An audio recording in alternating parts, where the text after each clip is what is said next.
Good morning mga kabayan. Bali ito yung menu for today namin dito sa trabaho. Ito ay fish fillet with nuts. Ayun o. Ito naman breaded pork chop mga kabayan. Wow, ang ganda. Malakas dito yan. Ito naman beef rindang.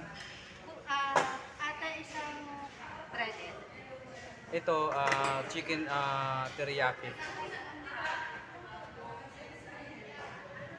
Wait lang. Ito buttered mixed vegetable.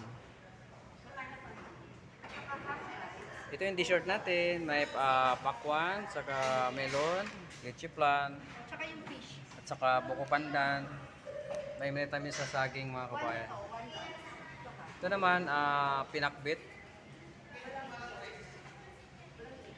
Tsaka sinanglay na tilapia. Ito naman adobong chicken with egg. Ito naman binaguong ang baboy. Limpo to siya. Ito naman is beef spicy. Miss, magkano yung pinakbit nyo, miss? 20 lang po sa iyo. Thank you. May isa mo yan, miss.